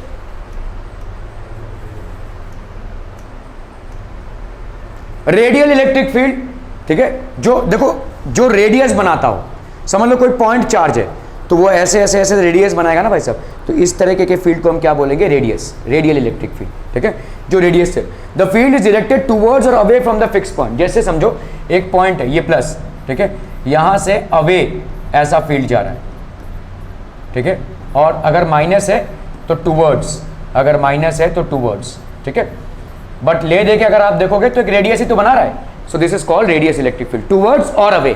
ठीक है, the field which is directed towards और away from the same fixed point is known as radial electric field. Are we clear? To this means, देखो यहाँ पे जैसे एक चार्ज है तो इससे उभरता हुआ चार्ज जैसे ही ऐसे जा रहा है, ये ऑब्वियसली किस टाइप का चार्ज हो जाएगा, पॉजिटिव चार्ज हो जाएगा। ठीक है, okay, so this will be a radial electric field. Negative charge में भी यही होगा, so all the charge, all the field will be converging at one point. ठीक है, okay. Electric lines of force, it is defined as the path described by a small positive charge placed in an electric field. Okay, तो electric field lines of force क्या होगा, जैसे समझ लो ये positive charge है और यहाँ पे नेगेटिव चार्ज है। ठीक है, यहाँ पे क्या बोला जा रहा है, it is defined as the path described by a small positive charge placed in an electric field. तो आपका समझ लो ये पॉजिटिव चार्ज है और नेगेटिव चार्ज है, इलेक्ट्रिक फील्ड किस डायरेक्शन में है, इस डायरेक्शन में है। ठीक है, electric field is in this direction. अगर हमने यहाँ पे कोई पॉजिटिव चार्ज रख दिया, ठीक है, इलेक्ट्रिक फील्ड आपको नहीं मालूम, देखो होगा क्या, प्लस से माइनस की तरफ होगा। समझ लो आप इसको नहीं जानते हैं तो इलेक्ट्रिक फील्ड का डिटर्मिनेशन कैसे करेंगे, ये पॉजिटिव प्लेट है, ये नेगेटिव प्लेट है, समझ लो कोई पॉजिटिव चार्ज आपने रखा, वो किसकी तरफ जाएगा, पॉजिटिव की तरफ या नेगेटिव की तरफ, नेगेटिव की तरफ जाएगा, it will move towards the negative charge. तो इलेक्ट्रिक फील्ड लाइन क्या हो जाएगा, this will be from positive to negative, यही हो जाएगा पॉजिटिव। तो it is defined as the path described by a small positive charge placed in an electric field. एक positive charge जो इलेक्ट्रिक फील्ड में प्लेस्ड है उसका डायरेक्शन किस तरफ रहेगा। ठीक है, it is defined as the path described by a small positive charge placed in an electric field. The lines of force due to different electric charges. ठीक है, तो ये आपके different electric charges की वजह से हो जाएंगे। आइसोलेटेड पॉजिटिव चार्ज है, ये देखो ये आइसोलेटेड पॉजिटिव चार्ज है, यहां से सब इलेक्ट्रिक लाइंस ऑफ फोर्स जा रहे हैं, और ये नेगेटिव चार्ज है, यहां पे सारे कन्वर्ज हो रहे हैं, ठीक है। Isolated negative charge, electric field lines of force, a pair of like charges, और ये हो गया भाई साहब आपका a pair of unlike charges, ठीक है। ये आपके अनलाइक चार्जेस हो गए। देखो अनलाइक चार्जेस में क्या हो जाएगा, इधर से इधर की तरफ रहेगा, और ये हो गया आपका pair of like charges, positive positive में रिपल्शन होगा। ये हो गया प्लस, और ये हो गया आपका नेगेटिव, तो आपका प्लस से की तरफ नेगेटिव की तरफ, ये हो गया आपका electric lines of force. Plane conductors carrying equal and opposite charges, तो ये आपके प्लेन कंडक्टर्स हैं which are carrying equal and opposite charges, ठीक है। So properties of electric lines of force क्या हो जाएगा भाई साहब, they start from the positive charge and end at the negative charge. तो ये कहां से स्टार्ट होंगे भाई साहब, पॉजिटिव चार्ज से, और एंड कहां पे होंगे आपके नेगेटिव चार्ज पे, they will basically end at the negative charge. They always originate और terminate at right angles to the surface of the charge. तो आपका भाई साहब ओरिजिनेट भी होंगे और टर्मिनेट भी होंगे कहां पे, at the surface of the charge. They do not pass through a conductor, एक कंडक्टर से पास नहीं होंगे। ये सारे आपके इलेक्ट्रिक लाइंस ऑफ फोर्स के कैरेक्टरिस्टिक्स हैं, ठीक है। They will start from the positive charge and end at the negative charge. ये हमेशा पॉजिटिव चार्ज से निकलेंगे और एंड कहां पे होंगे, नेगेटिव चार्ज में। दे ऑलवेज ओरिजिनेट और terminate at right angles to the surface of the charge. तो जो भी राइट एंगल्स रहेगा उस पर ओरिजिनेट भी होंगे, टर्मिनेट भी होंगे। They do not pass through a conductor, एक कंडक्टर से ये पास नहीं करते हैं, they do not pass through a conductor. They never intersect each other, एक दूसरे को ये इंटरसेक्ट नहीं करते हैं इलेक्ट्रिक फील्ड्स ऑफ लाइन, ठीक है। In case two lines of force intersect at a point, that means at a point electric field has two directions, और ये पॉसिबल नहीं है क्योंकि इलेक्ट्रिक फील्ड की एक ही डायरेक्शन हो सकती है। Electric field at a point, electric field at a point will have one direction only, will have one direction only, ठीक है, क्लियर है, okay. The relative closeness of lines of force gives the idea about the relative strength of the electric field in that regions, ठीक है। कितने close है, देखो जितने ज्यादा आपके लाइंस ऑफ फोर्स क्लोज में रहेंगे, ठीक है, this will give the relative strength of the electric field at that region, ठीक है। They contract longitudinally, that is lengthwise. This explains attraction. तो आपके longitudinally ये contract करते हैं। They exert a lateral pressure on each other. तो दोनों के बीच में एक lateral pressure रहेगा, ठीक है। This explains repulsion, ठीक है। दोनों के बीच में ऐसा lateral pressure रहेगा तो repulsion रहेगा, दोनों के बीच में attraction रहेगा तो attraction रहेगा, क्लियर।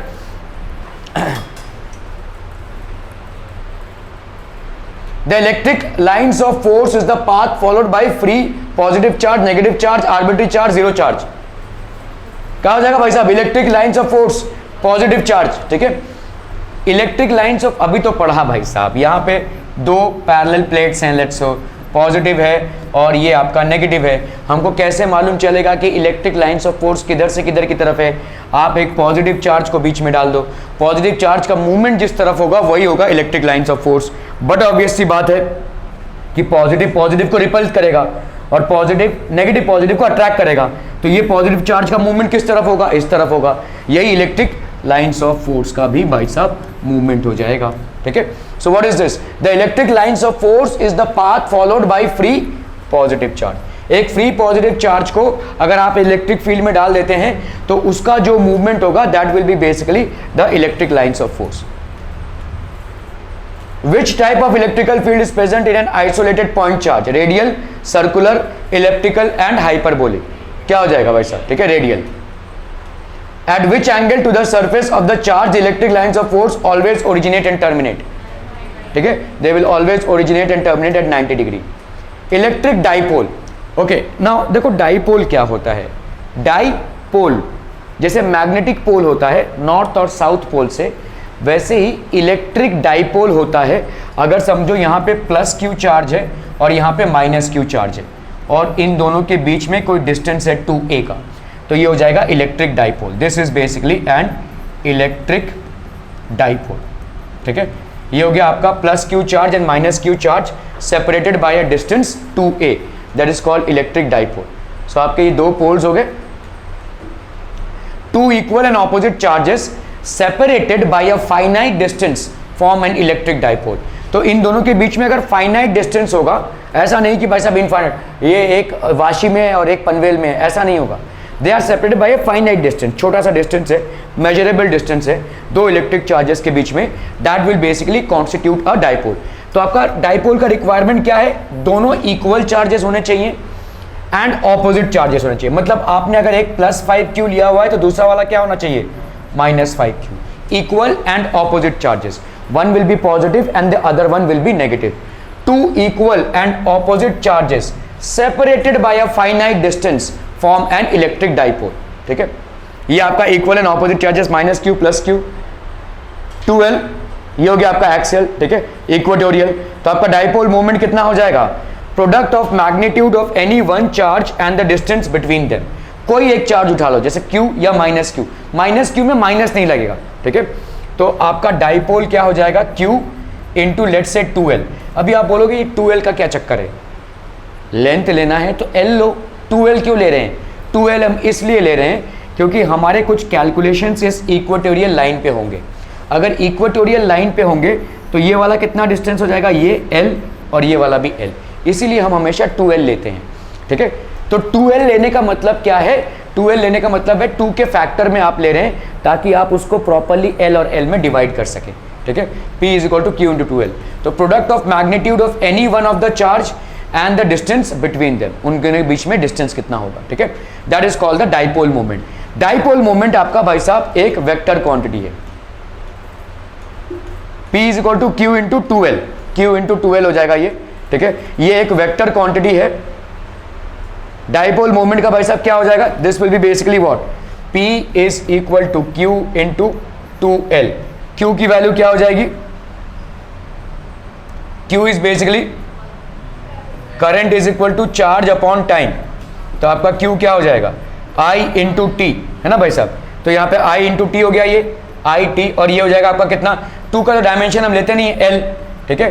तो P की वैल्यू क्या हो जाएगी, L T और ये I, और यहाँ पे ये हो गया m0, तो ये हो गया आपका P का value, this will be basically the value of P, ठीक है, ओके।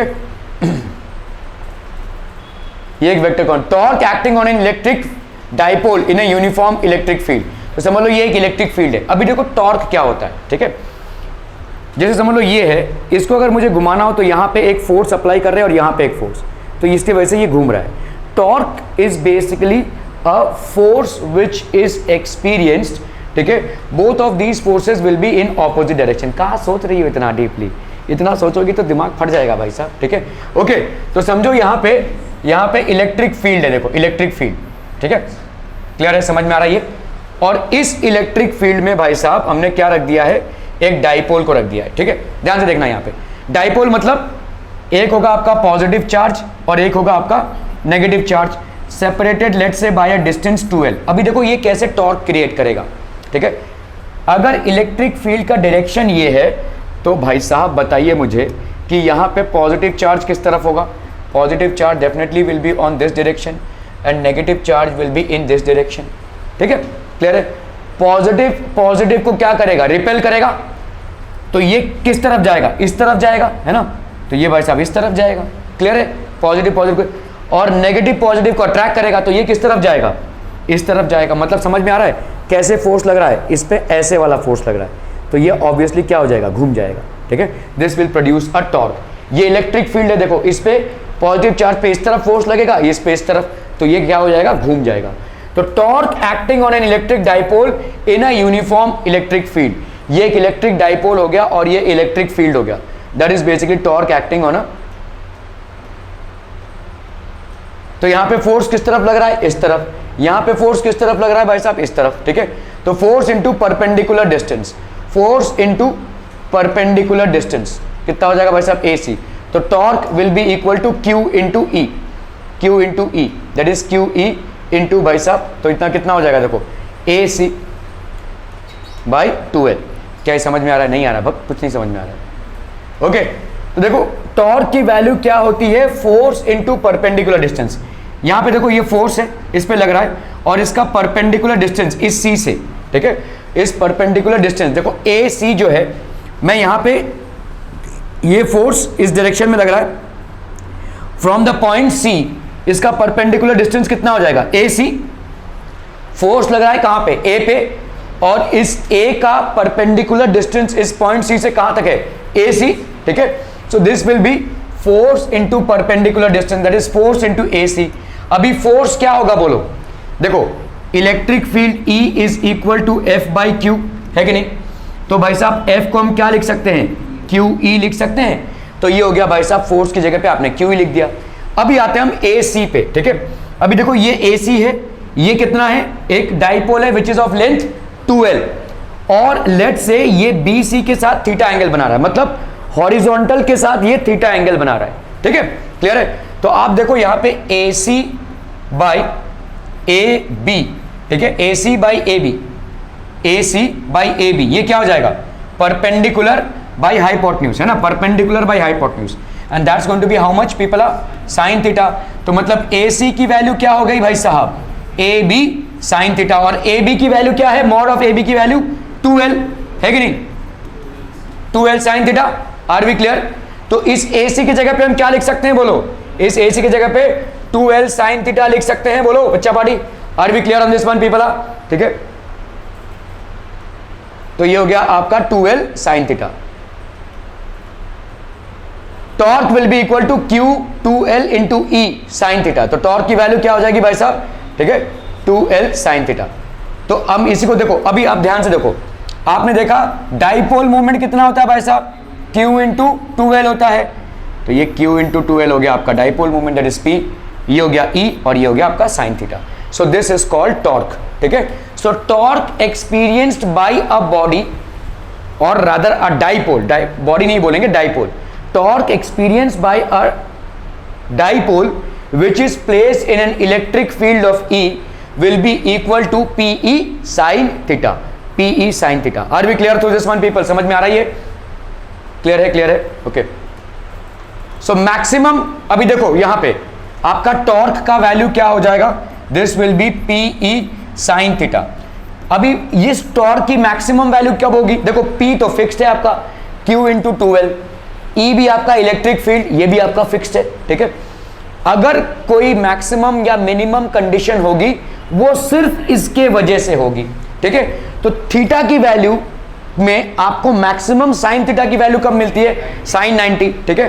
तो थीटा की वैल्यू जब 90 होगी तब आपका टॉर्क भाई साहब मैक्सिमम हो जाएगा। Torque maximum will be equal to PE sine 90 which is how much are people are PE। तो torque maximum experience will be PE, ठीक है, maximum when theta is equal to 90 degree. So torque की value क्या हो जाएगी, PE। Minimum कब हो जाएगी भाई साहब, जब आपकी थीटा की वैल्यू हो जाए भाई साहब 0, ठीक है, when theta is equal to 0 तो आपका टॉर्क का वैल्यू हो गया 0, क्लियर है। तो जब, तो अब अभी बताओ मुझे थीटा की वैल्यू 0 कब होगी, देखो अगर तुमने इसको ऐसे रखा है, समझ लो ये इलेक्ट्रिक फील्ड है और इस डाइपोल को तुमने ऐसे रखा है, what is the value of theta, theta भाई साहब क्या ये है ना आपके इलेक्ट्रिक फील्ड और डाइपोल का डायरेक्शन है, उसके बीच में एंगल है, तो ये थीटा कितनी हो जाएगी 90। इस पे मैक्सिमम टॉर्क एक्सपीरियंस होगा, मतलब वो झट से घूमेगा ऐसे, ठीक है, फट से घूमेगा क्योंकि इसमें मैक्सिमम टॉर्क एक्सपीरियंस होगा। जब ये इस पोजीशन पे आ जाता है या इस पोजीशन पे रहता है तो आप बताओ इस डाइपोल का डायरेक्शन और इलेक्ट्रिक फील्ड के डायरेक्शन में आपका क्या हो गया, 0 डायरेक्शन है क्या, ठीक है, तो 0 हो जाएगा। तो आपका भाई साहब यहां पे क्या हो जाएगा, this will be minimum when theta is equal to 0। Clear peaceful, okay. The magnitude of torque acting on a dipole is maximum when the angle is, कहां चल दिए तुम, देखो बैग वगैरह, किंडरगार्टन के स्टूडेंट हो तुम एकदम से, अरे 10 मिनट में मेरी छुट्टी होने वाली है। 10 मिनट कहां भाई साहब, अभी 25 मिनट बाकी है। अच्छा ऐसे ही, okay. The magnitude of a torque acting on a dipole is maximum when the angle is 90 degrees, ठीक है, when the angle is 90 degrees. Which type of quantity is electric dipole moment, P is equal to Q into 2L, P is equal to Q into 2L। बचाओ भाई साहब, scalar, vector, it will be a vector. अब मुझे बताओ vector क्यों होगा भाई साहब, P is equal to Q into 2L। अभी ये आपका वेक्टर नहीं है, ये आपका क्या है, दिस इज अ स्केलर, लेकिन यहां पे आप लेंथ को वेक्टर लेंगे, ठीक है। तो आपका ये जो डाइपोल मोमेंट है भाई साहब, ये प्लस Q है, ये माइनस Q है, let's say they are separated by a charge 2L, तो ये this will be directed from plus to minus, this will be the dipole moment, ठीक है। तो इसका डायरेक्शन होगा 2L, मतलब 2L जो आप ले रहे हैं उसका डायरेक्शन कहां से कहां तक होगा, लेंथ एज अ वेक्टर ले रहे हैं आप वहां पे, that will be positive to negative, तो इसीलिए ये आपका वेक्टर हो जाएगा। भले ही जो चार्ज होता है उसका कोई भी वेक्टर कंपोनेंट नहीं होता है, वेक्टर नहीं होता है charge, charge is a pure scalar quantity, but this is a vector, ठीक है। So this is a vector quantity. Okay, अभी हम बात करेंगे भाई साहब इलेक्ट्रिक फ्लक्स की। एक पर्टिकुलर एरिया है, ठीक है, उस एरिया में से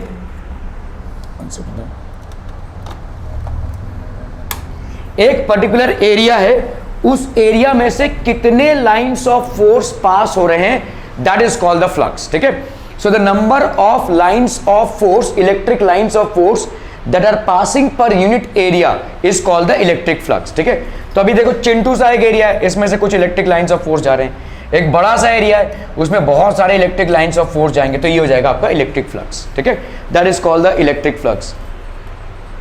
The total number of lines of force passing normally through a given area is called the electric flux, ठीक है, is called the electric flux। तो जैसे देखो यहाँ पे एक भाई साहब, ये नॉर्मल मतलब आपकी तरफ आ रहा है, ठीक है, this is basically a area and this is towards you, ठीक है।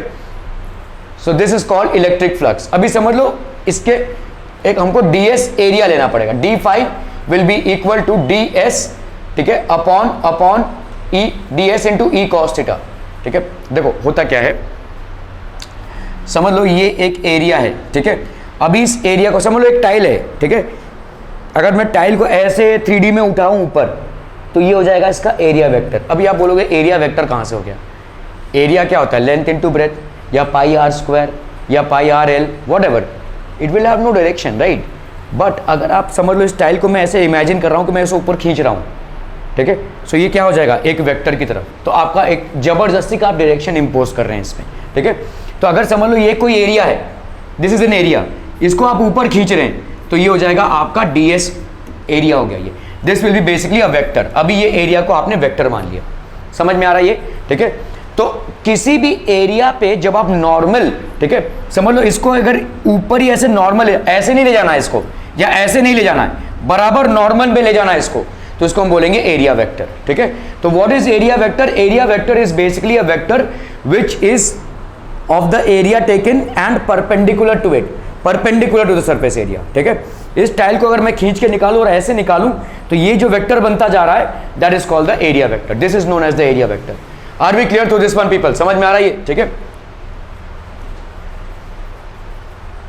तो आपका d5 का वैल्यू कितना हो जाएगा, d5, ठीक है, this will be equal to, देखो यहां पे क्या हो गया, ये ds है, तो ds का नॉर्मल ही हो गया ये, ठीक है। समझ लो इलेक्ट्रिक फील्ड इसको इस तरफ लग रहा है, ठीक है, इलेक्ट्रिक फील्ड इसको इस तरफ लग रहा है, तो यहां पे क्या हो जाएगा, E का मैं कंपोनेंट अगर लिखा लूं तो इस तरफ E cos थीटा हो गया, ठीक है, ds into E cos theta. Actually में आपका फ्लक्स क्या होता है भाई साहब, फ्लक्स होता है E इंटू एरिया वेक्टर, ये होता है स्केलर मल्टीप्लीकेशन है, E into area vector. Scalar multiplication थोड़ा सा याद कीजिए, अगर दो वेक्टर्स के बीच में आप स्केलर मल्टीप्लीकेशन कर रहे हैं तो उसका वैल्यू क्या हो जाएगा, देखो देखो देखो, अरे भाई साहब दो टाइप के मल्टीप्लीकेशंस होते हैं, मल्टीप्लीकेशन इन वेक्टर, मल्टीप्लीकेशन इन वेक्टर्स,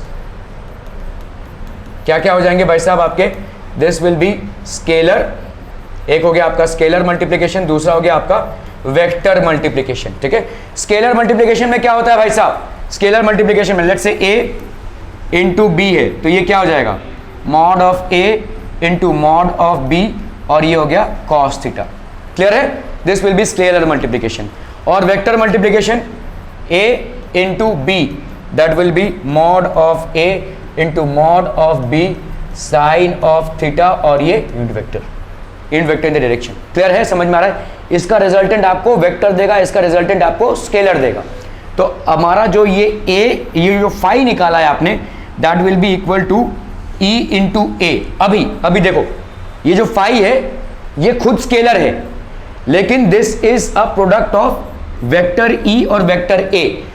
आपने देखा electric field intensity E is a vector, और यहां पे हमने A को जबरदस्ती का एरिया वेक्टर बनाया है, ठीक है। तो ये एरिया वेक्टर हो गया। किसी भी चीज का एरिया वेक्टर कैसा होगा, जैसे समझ लो इसका एरिया वेक्टर कितना होगा, ऐसे जो आ रहा हो परपेंडिकुलर, ये हो गया इसका एरिया वेक्टर। इसका एरिया वेक्टर क्या होगा, ऐसे जो जा रहा हो एरिया वेक्टर, ठीक है। इस टाइल्स का एरिया वेक्टर क्या होगा, इसका जो एरिया वेक्टर है, ठीक है। ऐसे हम अगर निकालेंगे, ऐसे इमेजिन करो किसी चीज को अगर हम पुल आउट कर रहे हैं एकदम परपेंडिकुलर से, तो वो उसका एरिया वेक्टर हो जाएगा, ठीक है। इस बोर्ड का भाई साहब क्या हो जाएगा, ऐसा जो आ रहा हो एरिया वेक्टर, ठीक है, परपेंडिकुलर। तो E that is electric field and A that is area vector, इनका स्केलर मल्टीप्लिकेशन आपको देता है भाई साहब flux. This gives you flux. क्या ये समझ में आ रहा है ये, ठीक है। तो ऑब्वियसली बात है भाई साहब, इसका मतलब क्या हो जाएगा, this will be magnitude of E into भाई साहब magnitude of A into cos of theta. ये हो गया आपका फ्लक्स, ठीक है, क्लियर है। So that will be how much, D phi is equal to D S. अभी देखो यहां पे हम क्या ले रहे हैं, पहले हमने लिया देखो फाई, ठीक है। If we happen to take phi, this will be equal to S, मतलब area vector into E, S into E, ठीक है। मतलब क्या हो जाएगा भाई साहब, एस या ई को आगे लिख लो, कोई फर्क नहीं पड़ता, ई और ये हो गया एस। हम इसको स्केलर फॉर्म में ले रहे हैं, कॉस ऑफ थीटा, ठीक है। तो अगर मैं यहां पे डी फाई कर लूं, D phi will be equal to E S cos of theta, मतलब E D S cos of theta, ठीक है। तो एक स्मॉल सा एरिया आपने लिया हुआ है, इस पूरे का एक स्मॉल सा एरिया ds लिया हुआ है, और ds का भाई साहब यहाँ पे एंगल कितना हो रहा है, थीटा। तो ये एक वेक्टर और ये एक वेक्टर, इनके बीच में एंगल थीटा। तो अगर मैं यहाँ पे करूँ e इंटू डी एस, तो इसका रिजल्ट क्या आ जाएगा भाई साहब, scalar e ds cos of theta, है ना। यही हो जाएगा आपका flux, that is D phi, ठीक है। This will be your flux, that is D phi, ठीक है। तो अगर भाई साहब D phi is equal to e into D S, scalar multiple, ठीक है। So in a uniform electric field, the electric flux through a plane surface of area S, ठीक है, plane surface of area S will be equal to integration of d phi। अभी क्या करोगे आप, तो आप देखो यहाँ पे इलेक्ट्रिक फील्ड भाई साहब इधर है ना, इलेक्ट्रिक फील्ड ऐसे आ रही है, आपने एक छोटे का पॉइंट का निकाला, एक छोटे से पॉइंट का आपने क्या निकाला, ds, तो पूरे का कितना हो जाएगा, integration of d phi। Integration मतलब ऐसे छोटे छोटे आप पॉइंट्स को ऐड करते जाएंगे, ठीक है। तो आपका भाई साहब यहाँ पे क्या हो जाएगा, इंटू डी एस, तो इसका मतलब E तो कांस्टेंट हो गया, और S की वैल्यू क्या हो जाएगी भाई साहब, E S cos theta, simple, ठीक है। तो phi is equal to E into S cos theta. Are we clear on this one people. Phi will be electric flux through that surface, this will be equal to the electric field into the area into cos theta. Clear है, clear है, clear है, are we clear on this one. This will be flux, ठीक है। Electric flux is defined as the number of lines of force passing dash through the surface, normally parallel at 60 degree at 30 degree, normally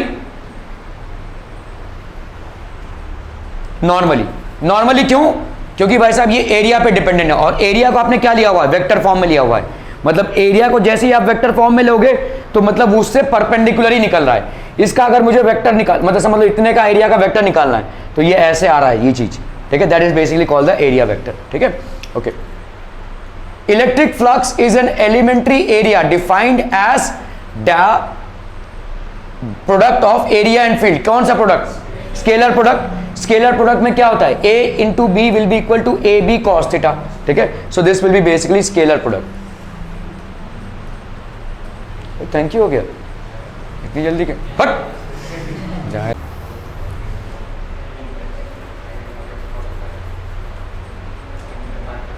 अभी हम आते हैं भाई साहब Gauss's law पे, ठीक है, गॉसेस लॉ।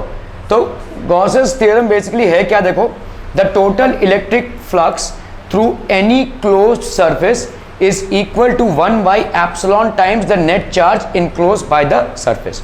मतलब क्या है, देखो अगर कोई सरफेस है, समझ लो ये, समझ लो कोई सरफेस है, ठीक है। अभी समझ लो ये सरफेस आपके इलेक्ट्रिक फील्ड पे है, इलेक्ट्रिक फील्ड आपका ई है, इस सरफेस का सरफेस एरिया है कुछ, ठीक है। तो इलेक्ट्रिक फ्लक्स क्या हो जाएगा, समझ लो इस सरफेस के अंदर भाई साहब चार्ज है Q, the total electric flux through any close surface is equal to 1 by epsilon times Q, ठीक है। तो electric flux will be equal to Q by epsilon naught, that is all. यही है गॉस का theorem, ठीक है। तो हम क्या करते हैं, गॉसेस थ्योरम को अप्लाई करके हम इमेजिनरी सरफेस एरियाज ड्रॉ करते हैं, और उस इमेजिनरी सरफेस एरिया से हम बेसिकली फाई की वैल्यू को कैलकुलेट करते हैं, और फाई की वैल्यू कैलकुलेट करने के बाद which is basically what, electric flux, फिर हम इलेक्ट्रिक फील्ड को डिटरमिन करते हैं। ठीक है, क्लियर है? ओके, तो जैसे समझो, जैसे मैं आपको एग्जांपल दे रहा हूं, जैसे ये आपका एक सिलेंडर है, एक सिलेंडर है, ठीक है। अभी आप क्या करेंगे भाई साहब, समझ लो इसमें चार्ज है, इसमें चार्ज है, इसके आजू बाजू इलेक्ट्रिक फील्ड क्रिएट होगा, तो आप क्या करेंगे, इसके एक ऐसा ही एक गॉसियन सरफेस आपने इमेजिन कर लिया, आपने इमेजिन कर लिया कि एक गॉसियन सरफेस है, तो इस गॉसियन सरफेस में कितना चार्ज इंक्लूड होगा, जितना भी चार्ज इसके अंदर होगा upon epsilon naught, that will be becoming the flux. ठीक है, so the total electric flux through any closed surface, एक क्लोज सरफेस में total electric flux is equal to 1 by epsilon times the net charge closed by the surface, 1 by epsilon times the net charge which is enclosed by the surface। ठीक है, okay. एक non living thing भी kindergarten की हरकतें नहीं करता है, उसको भी मालूम है हाँ चलो अभी 10 मिनट है तो उसके बाद बंद होंगे हम। ठीक है, और यहाँ पे भाई साहब आधे घंटे पहले से बैग पैक करके बैठे हैं, चलो चलो चलो चलो। Okay, so E is basically what, permittivity of free, कल से बैग ही नहीं लाएगा वो, permittivity of free space if a close surface S encloses charge Q, अगर कोई क्लोज सरफेस है S which encloses charge Q, then according to Gauss's theorem क्या हो जाएगा भाई साहब, flux will be equal to Q by epsilon naught, flux will be equal to Q by epsilon not. Clear है? Okay, so by the definition of electric flux through the close surface S is given bye, आपका भाई साहब यहाँ पे क्या हो जाएगा, अगर समझो ये तो आपका फ्लक्स हो गया, अगर पूरे सरफेस की हम बात करेंगे तो क्या हो जाएगा बोलो, इंटीग्रेशन। ध्यान से देखो, ये क्या आपका है, क्लोज इंटीग्रेशन, मतलब पूरे सरफेस को क्लोज करते हुए जो इंटीग्रेशन करते हो आप, इन छोटे छोटे यूनिट्स को ऐड करते जा रहे हो। ठीक है, integration of E into D S. ठीक है, जनरली आपका ये E बाहर आ जाता है, जो रहता है वो ds रहता है। ठीक है, जनरली आपका E, क्योंकि इलेक्ट्रिक फील्ड तो भाई साहब कांस्टेंट रहेगी और इंटीग्रेशन में कभी भी कांस्टेंट बाहर आ जाएगा। ठीक है, इंटीग्रेशन क्या होता है, what is integration, integration is basically adding up in small units. ठीक है, तो जब आप इसका इंटीग्रेशन कर रहे हैं तो E जनरली आपका बाहर ही आ जाएगा और ये ds हो जाएगा, दिस विल बी फाई। तो फ्लक्स आपका होता क्या है, फ्लक्स इज, इसको हम बोलते हैं closed surface integral of E into D S. ठीक है, E इंटू डी एस। आप भाई साहब क्या करेंगे, एक एरिया का इंटीग्रेशन करेंगे छोटे छोटे यूनिट्स में, तो जैसा एरिया रहेगा, अगर भाई साहब यहाँ पे देखो कोई स्फीयर है तो उसका क्या हो जाएगा, एरिया क्या हो जाएगा, ds का वैल्यू क्या हो जाएगा, 4 पाई आर स्क्वायर। ठीक है, अगर कोई सिलेंडर है तो उसका क्या हो जाएगा, पाई आर स्क्वायर एच। ठीक है, पाई आर स्क्वायर एच या पाई आर स्क्वायर एल, जो भी आप लेना चाहें। ठीक है, सो ये ds बेसिकली उसी इंटीग्रेशन को रिप्रेजेंट कर रहा है। ठीक है, अगर कोई वैसा प्लेन शीट ऑफ चार्ज है तो लेंथ इंटू ब्रेथ, तो ds क्या हो जाएगा आपका, लेंथ इंटू ब्रेथ। ठीक है, अगर भाई साहब कोई स्क्वायर है तो l का स्क्वायर, यही होगा, मतलब सरफेस इंटीग्रेशन ऑफ ds। ठीक है,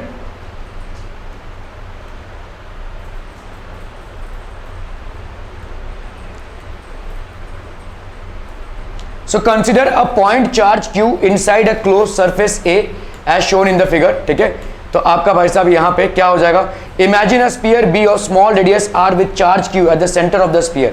ठीक है, electric field eight any point on the surface of the sphere is given bye, तो आपका भाई साहब यहाँ पे एक स्फीयर है, यहाँ पे भाई साहब चार्ज q है और लेट से इसका डिस्टेंस है r। ठीक है, तो इलेक्ट्रिक फील्ड क्या हो जाएगा, किसी भी पॉइंट पे इलेक्ट्रिक फील्ड कितना हो जाएगा भाई, कोई भी point on the surface of the sphere will be at a distance r from it, और हमने देखा है भाई साहब इलेक्ट्रिक फील्ड क्या होता है, 1/4 pi epsilon naught q by r का square. So consider an element of area ds, हमने एक छोटा सा एलिमेंट ले लिया, देखो छोटा सा एलिमेंट दैट इज ds, तो यहाँ पे भाई साहब इस ds का एरिया वेक्टर किस तरफ, इस तरफ। ठीक है, तो आपका d फाई क्या हो जाएगा, d phi will be electric field which is इस तरफ, और ds, क्योंकि यहाँ पे इलेक्ट्रिक फील्ड और ds दोनों भाई साहब किस डायरेक्शन में है, तो आपका अगर मैं यहाँ पे E इंटू ds करूँ भाई साहब, ये क्या हो जाएगा, इलेक्ट्रिक फील्ड का मैग्नीट्यूड इंटू ds का magnitude into cos of the angle which is between them. यहाँ पे इनके बीच में एंगल कितना हो जाएगा, 0 डिग्री।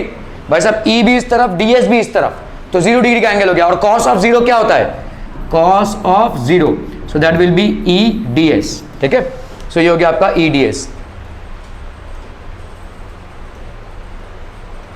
तो d फाई की वैल्यू कितनी हो जाएगी भाई साहब, 1/4 pi epsilon naught q by r square ds। So total flux through the sphere that will be integration of d phi that is integration of 1/4 pi epsilon naught Q by R square ds, ठीक है। तो phi की value क्या हो गई 1/4 pi epsilon naught Q by R square into S, ठीक है।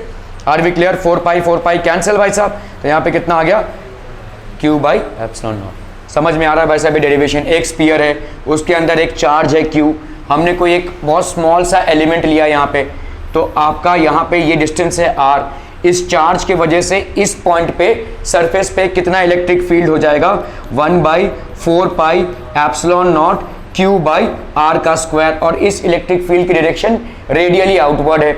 आपने इस एरिया को अगर पुल किया बाहर तो इसका एस जो होगा वो भी इस डायरेक्शन में होगा। इलेक्ट्रिक फ्लक्स क्या होता है भाई साहब? इलेक्ट्रिक फ्लक्स होता है E इंटू डी एस, ठीक है। अगर हमने छोटा सा इलेक्ट्रिक फ्लक्स यहाँ पे देखा इस एलिमेंटल एरिया की वजह से, तो D phi will be equal to E into D S, ठीक है। तो अगर मैं इसका इंटीग्रेशन करूं, किसका? डी फाई का, तो इधर इसका भी इंटीग्रेशन करना पड़ेगा। मतलब क्या? देखो इंटीग्रेशन से हमारा हो क्या रहा है, ऐसे छोटे छोटे यूनिट्स को हम ऐड करते जा रहे हैं भाई साहब, ठीक है। तो यहाँ पे ये ई क्या हो जाएगा? ई आ जाएगा बाहर, क्योंकि ई आपका कांस्टेंट है। आप चाहे तो ई यहाँ पे निकालो तो भी वही आएगा, ई यहाँ पे निकालो तो भी वही आएगा, ई यहाँ पे निकालो तो भी वही आएगा, ठीक है। सो आपका ई बाहर आ गया, अंदर क्या रह गया भाई साहब? D S. अभी ई का वैल्यू कितना है? 1/4 pi epsilon naught Q by R का स्क्वायर, और ये जो सरफेस एरिया हुआ वो कितना हो गया? 4 पाई आर का स्क्वायर, 4 पाई आर का स्क्वायर, ये ds का, ठीक है। तो यहाँ पे 4 pi cancel, R square cancel, कितना आ गया बोलो? Q by epsilon naught. और यहाँ पे डी फाई का क्या हो रहा था भाई साहब? इंटीग्रेशन। तो छोटे छोटे डी फाई को आप ऐड करते जाओगे तो अल्टीमेटली आपको क्या मिल जाएगा?